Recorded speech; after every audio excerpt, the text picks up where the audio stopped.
बिस्मिल्लाहिर्रहमानिर्रहीम। आज का उन्वान पाकिस्तान की ज़राअत पर माहौलियाती तब्दीलियों का असर, चैलेंजेस और हल। खुशामदीद। आज हम बात करेंगे कि माहौलियाती तब्दीलियां पाकिस्तान की ज़राअत को कैसे मुतासिर कर रही हैं। ज़राअत की अहमियत और माहौलियाती तब्दीलियों के चैलेंजेस को जानने के साथ हम हल पर भी नजर डालेंगे। तो वीडियो को आखिर तक देखें और हमारे चैनल को सब्सक्राइब करना ना भूलें।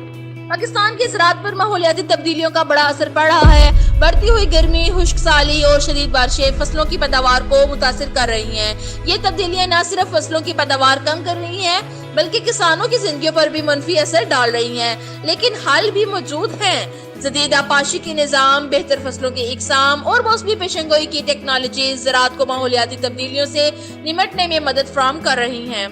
हुकूमत और गैर सरकारी तंजीमें किसानों को तरबियत और मसाइल फराहम कर रही है ताकि वो नई तकनीकें अपनाएं और फसलों को बेहतर तरीके से मुनज़्ज़म करें। तहकीकी इदारे भी नई फसलों और तरीकों पर काम कर रहे हैं जो माहौलियाती तब्दीलियों के असरात को कम कर सके। पायदार ज़राअत के तरीके जैसे कि कम पानी वाली फसलें और मुतबादिल तवानाई के ज़राए ज़राअत के मुस्तकबिल को महफूज बनाने में अहम किरदार अदा कर रहे हैं। ये था हमारा माहौलियाती तब्दीलियों के असरात और ज़राअत के चैलेंजेस और हल का जायजा।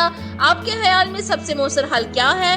कमेंट्स में अपनी राय का इजहार करें और वीडियो को लाइक और सब्सक्राइब करना ना भूलें। अगली वीडियो तक के लिए खुदा हाफिज।